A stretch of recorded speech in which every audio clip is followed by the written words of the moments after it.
എറണാകുളം നെടുമ്പാശ്ശേരിയിൽ യുവാവ് കാറിടിച്ച് മരിച്ച സംഭവത്തിൽ CISF ഉദ്യോഗസ്ഥൻ കസ്റ്റഡിയിലായി. വിൻ ജിജോ എന്ന യുവാവാണ് മരിച്ചത്. മരിച്ച യുവാവും ഉദ്യോഗസ്ഥരും തമ്മിൽ തർക്കമുണ്ടായിരുന്നതായി പോലീസ് പറയുന്നു. കൊലപാതകമാണോ എന്നാണ് പോലീസ് ഇപ്പോൾ സംശയിക്കുന്നത്. അപകടത്തിന് ശേഷം ഉദ്യോഗസ്ഥർ രക്ഷപ്പെടുന്ന CCTV ദൃശ്യങ്ങൾ 24-ന് കിട്ടി. 24 ബിഗ് ബ്രേക്കിംഗുമായി ശ്യാംകുമാർ കൊച്ചിയിൽ നിന്നും ടെലിഫോണിൽ ചേരുന്നു. Shyam, good morning. ഇതൊരു ആക്സിഡൻ്റ് അല്ല, ഒരു കൊലപാതകമാണ് എന്നുള്ള രീതിയിൽ നമുക്ക് സംശയമുണ്ടോ? ഇതൊരു കൊലപാതകമാണ് എന്ന് പോലീസ് ഉറപ്പിച്ചിരിക്കുന്നു. FIR-ൽ പോലീസ് കൃത്യമായി പറഞ്ഞിരിക്കുന്നു, CISF ഉദ്യോഗസ്ഥർ സഞ്ചരിച്ച വാഹനം, അത് കാർ ഉപയോഗിച്ച് വിനയ്കുമാറിനെ ഇടിച്ച് നിലത്തിടുകയും തുടർന്ന് ബോണറ്റിൽ കുടുങ്ങിയ വിനയ്കുമാറിനെ 200 മീറ്ററോളം വലിച്ചു മുന്നോട്ട് കൊണ്ടുപോയി റോഡിന് സൈഡിലേക്ക് തട്ടിയിടുകയുമായിരുന്നു. ഈ കാർ ഇടിപ്പിച്ചാണ് കൊലപാതകം സംഭവിച്ചത്. സംഭവ സ്ഥലത്ത് വെച്ച് തന്നെ യുവാവ് മരിച്ചു എന്ന് FIR-ൽ വളരെ കൃത്യമായി പറയുന്നു. ആ FIR-ന്റെ പകർപ്പാണ് നമ്മളിപ്പോൾ പുറത്തുവിടുന്നത്. ആ FIR-ൽ തന്നെ കൃത്യമായി പറയുന്നതിന്റെ അടിസ്ഥാനത്തിലാണ് CISF ഉദ്യോഗസ്ഥനായ വിനയ്കുമാറിനെ നെടുമ്പാശ്ശേരി പോലീസ് കസ്റ്റഡിയിലെടുത്തിരിക്കുന്നത്. ഇയാളുടെ കൂടെ ഉണ്ടായിരുന്ന മറ്റൊരു ഉദ്യോഗസ്ഥൻ സംഭവ സ്ഥലത്ത് നിന്ന് ഓടി രക്ഷപ്പെട്ടിട്ടുണ്ട്. പ്രതികൾ അപകടം ഉണ്ടാക്കിയതിന് പിന്നാലെ ആ കാറിൽ അവിടെ നിന്ന് രക്ഷപ്പെടുന്നതിന്റെ CCTV ദൃശ്യങ്ങളും നമുക്ക് ലഭിച്ചിട്ടുണ്ട്.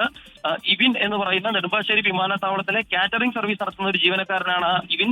ഈ ഇവിനുമായി നായത്തോട് ജംഗ്ഷനിൽ വെച്ച് ഇന്നലെ രാത്രി 10:45-ന് ഉണ്ടായ വാക്ക് തർക്കവും അതിനുശേഷം ഉണ്ടായ ബഹളവുമാണ് ആ യുവാവിനെ കൊലപ്പെടുത്താൻ CISF ഉദ്യോഗസ്ഥരായ പ്രതികൾക്ക് ഒരു പ്രചോദനം കൊടുത്തത്. കാറിൽ സഞ്ചരിച്ച് ഇവനെ ഇടിച്ചു വീഴ്ത്തുകയും തുടർന്ന് ബോണറ്റിൽ കുടുക്കി വലിച്ചുകൊണ്ട് 200 മീറ്ററോളം റോഡിലൂടെ വലിച്ചിഴച്ചു കൊണ്ടുപോവുകയായിരുന്നു എന്ന് പ്രദേശവാസികളും മൊഴി നൽകിയിട്ടുണ്ട്. ഇതിനുശേഷമാണ് ഇവന്റെ ശരീരത്തിലൂടെ കാർ കയറുകയും ഇവൻ കൊല്ലപ്പെടുകയും ചെയ്യുന്നത്. ഏതായാലും ഈ കേസിലാണ് ഇപ്പോൾ CISF ഉദ്യോഗസ്ഥൻ വിനയ്കുമാറിനെ നെടുമ്പാശ്ശേരി പോലീസ് കസ്റ്റഡിയിലെടുത്തിരിക്കുന്നത്. ഒരാളെ കൂടി കേസിൽ പിടികൂടാനുമുണ്ട്. അതിക്രൂരമായ ഒരു കൊലപാതകമാണ് ഇന്നലെ രാത്രി നായത്തോട്, നെടുമ്പാശ്ശേരി വിമാനത്താവളത്തിന് തൊട്ടടുത്ത നായത്തോട് നടന്നിരിക്കുന്നത്. പ്രതികൾ അതിനുശേഷം രക്ഷപ്പെട്ടു പോകുന്ന CCTV ദൃശ്യങ്ങളും കൂടിയാണ് നമുക്ക് ലഭിച്ചിരിക്കുന്നത്. പിന്നീടാണ് നെടുമ്പാശ്ശേരി പോലീസ് പ്രതികളിൽ ഒരാളെ കസ്റ്റഡിയിലെടുക്കുകയും ഇപ്പോൾ അറസ്റ്റ് രേഖപ്പെടുത്തുകയും ചെയ്തിരിക്കുന്നത്.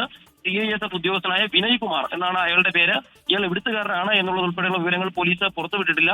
നിലവിൽ ഇവന്റെ മൃതദേഹം ആശുപത്രി മോർച്ചറിയിലേക്ക് മാറ്റിയിട്ടുണ്ട്. അതിക്രൂരമായ ഒരു കൊലപാതകമാണ് ഇന്നലെ രാത്രി കൊച്ചിയിൽ നടന്നത് എന്നുള്ളതാണ് നെടുമ്പാശ്ശേരി പോലീസ് വ്യക്തമാക്കുന്നത്. ാണ് ടെലിഫോണിൽ ഉണ്ടായിരുന്നത്.